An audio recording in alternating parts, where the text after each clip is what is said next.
It's 7 in the morning. The air in the prison yard is so cold that every breath you take turns to white mist. Min-jun is forced to line up, again. In front of him stands a woman who was caught trying to escape. Her hands are tied behind her back, her head hanging low. Min-jun has probably seen this scene 50 times, because he was born inside this prison. But today, everything is going to be different for him. He wants to do what no one has ever managed to do. And the terrifying part, if he gets caught, it will cost him his life. But what does it matter to Min-jun? Staying here is the same as dying anyway. This is Camp 14 in North Korea. From here on, let's hear it in Min-jun's own words. "Move," the guard commands. Min-jun obeys. Without hesitation, he lowers his head and walks forward. Since the day he was born, he has worked 7 days a week, 16 hours a day, for as long as he can remember. It has never been any other way. Today, unlike any other day, Min-jun has been sent to collect firewood. In 20 years, he has only been to this outpost once. But that one time was all he needed to spot the weak point in the security. The plan is simple and risky. In the morning, identify the gaps. At midday, take what he needs. At night, run. Sounds simple to you, doesn't it? But in this camp, simple has never once been simple. Min-jun reaches the firewood outpost.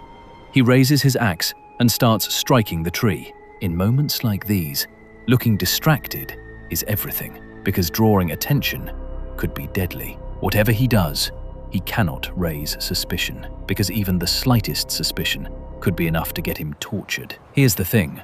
The danger doesn't come only from the guards, like you might think. When you consider that prisoners are constantly starving, betraying your neighbor for a scrap of food is an everyday occurrence here. Think about it. Would you ever sell out your closest friend for a bite to eat? The people here don't even stop to think about it. They just do it. Because for them, filling their empty stomach comes before everything else. Min-jun glances sideways at the fence, 3 meters high. They say it's electrified, but no one has ever dared to test it, at least not until today. He studies the fence carefully, and suddenly he spots a flaw in the design. But the fence isn't the only problem. Underneath it runs a wide strip of sand.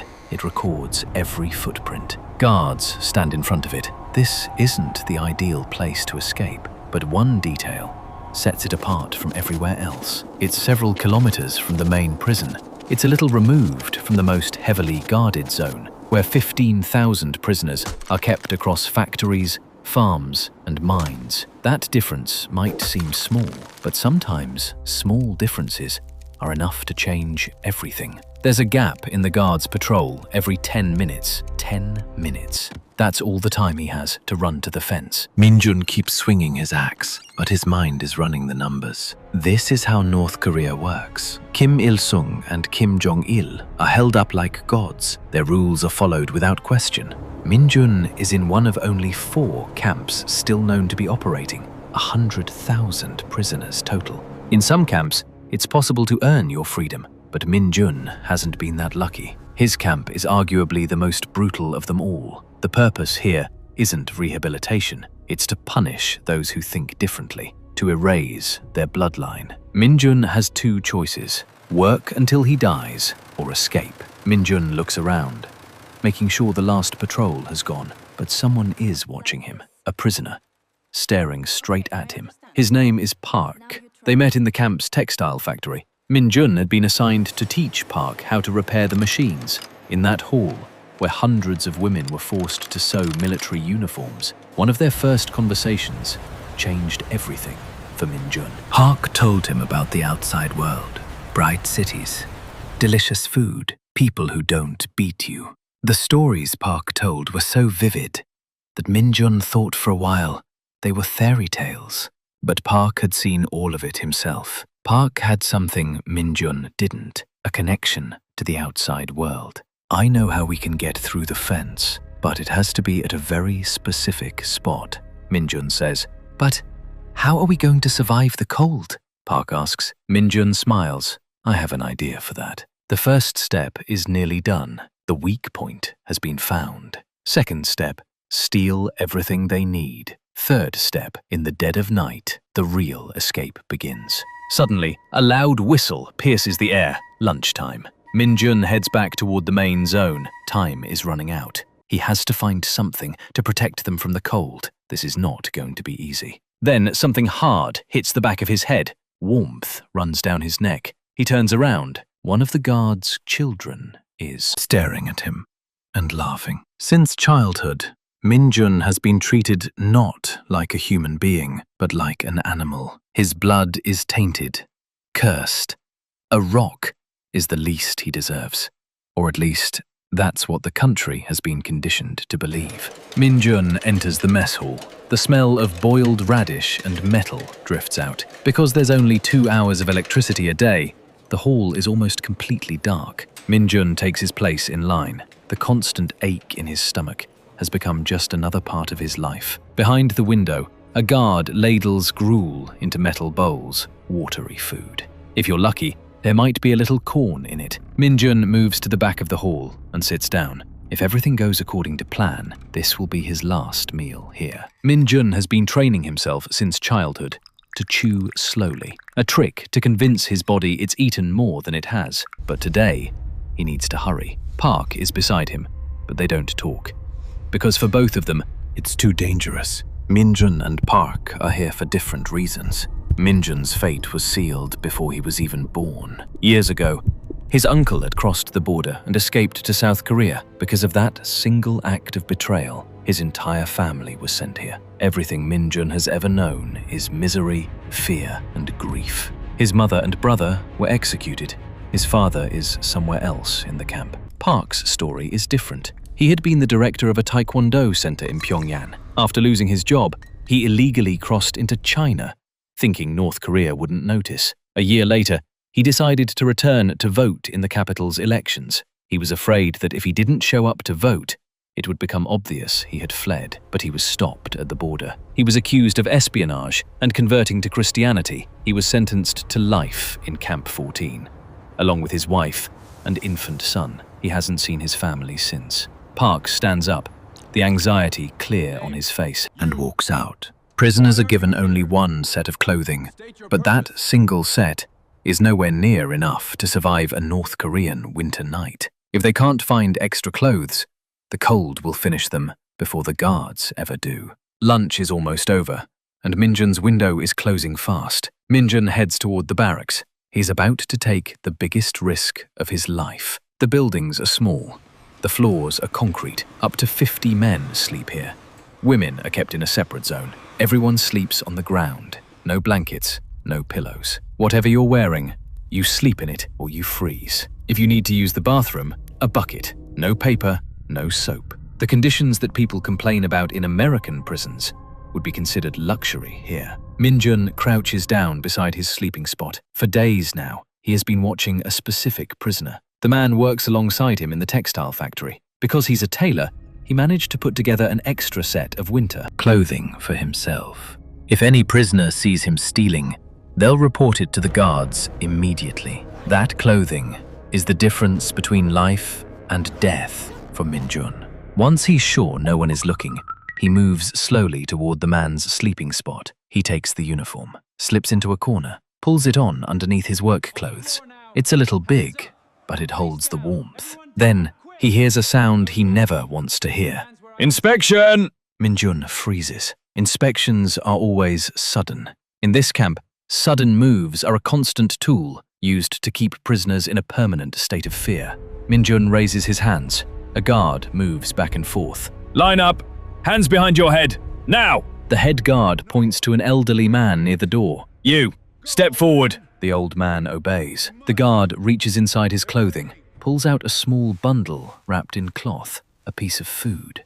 It's for my grandchild, please. The blow lands before the sentence is finished. The man drops to the ground. Another guard steps forward with an iron rod and keeps striking. The others stand motionless, heads down. No one makes a sound. Min-jun doesn't lift his eyes from the floor. These are the seconds that matter most for him. Everything can be destroyed in a single moment. If they pick him and see the second uniform underneath, it's over. The guard points again. You, Step forward. Min-jun's heart is pounding.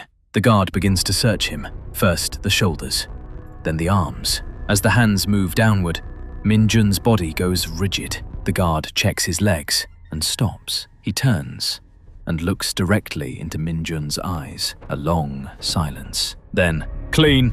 Min-jun steps back into line. The inspection continues. The old prisoner is still on the ground. Min-jun doesn't look at him too long. He knows that even looking could put him at risk. As hard as it was, the second step is done. The silence in the barracks lingers for a while. Once the guards leave, Min-jun takes his first real breath. For a moment, it felt like everything was finally going his way. But that feeling doesn't last long. Whispered voices and sharp commands drift in from the yard. Then a bell rings. Afternoon work. If everything goes according to plan, he will never have to sleep on these concrete floors again. Min-jun sets off toward his afternoon assignment. On the way to the firewood outpost, he spots Park. So far, everything has gone exactly as he wanted, and that's exactly what worries him. Plans that go too smoothly tend to fall apart at the worst possible moment. They pass the execution ground, a place that reminds everyone what happens when an escape fails. Min-jun doesn't look at it. He doesn't need to. That image is already burned into his memory. A little further ahead, halfway buried into the hillside, is a small concrete structure. No windows. Most prisoners don't look at it. The guards never talk about it. The underground prison.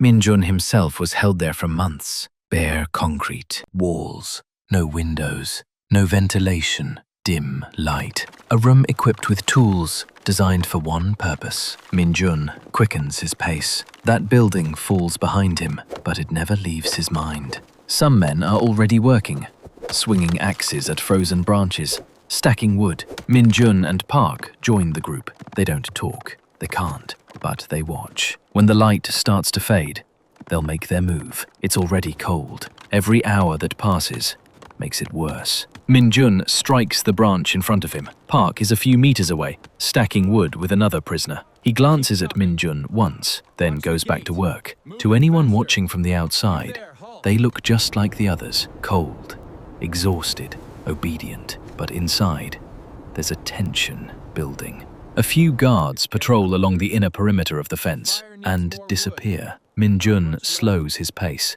He needs to save his strength. A long night is waiting for them. They have no signal, no exact time, just a feeling. And that feeling is getting closer. A few hours later, the light is almost completely gone. Min-jun looks around. No one. The last patrol just passed. 10 minutes. If they're late, they'll be shot. They move slowly toward the trees closest to the fence. Park crouches down beside a log, struggling to breathe. "I'm not sure I can do this," he whispers. "Can't we wait?" Min-jun doesn't answer right away. He looks at the fence, then back at the camp. There won't be another chance. It's now. Park is frozen. He can't move. Min-jun leans down and grabs his arm. "Run!" They push forward, fast. Every step brings them closer to the fence. When they reach it, Min-jun's foot catches a piece of ice. He slips, hits the ground hard on his knees. Before he can get up, Park runs past him. Min-jun knows the layout of the camp. They had agreed that he would take the lead. Now Park could put them both in danger and ruin everything, but it's too late. Park's mind is made up. Min-jun watches as Park begins to squeeze. Through the gap in the fence, he looks around. Has anyone seen them? Still nothing. But then, a sharp crack cuts the air. Park convulses violently. Min-jun runs toward him. He calls out. No answer. The weight of Park's body pressing against the wire has forced open a gap. Min-jun looks back. The prisoners are watching. There is no going back. He uses Park's body as a stepping point and crawls through. He doesn't look at his face. Then his foot slips. It touches an electrified cable. The pain rips through his entire body, but something keeps pushing him forward. The survival instinct. The most powerful force a human being has. He was out of the camp. Min-jun has no time to register it. The moment the guards see Park's body, the search will begin. The dogs will pick up his trail. Min-jun tumbles down the hillside, through snow up to his knees. He falls behind a tree. His clothes are soaked in blood. His foot has a third-degree burn, and the only person who had ever treated him like a human being is gone. The first guards to reach the scene look down at Park's body. Then they see two sets of footprints in the sand.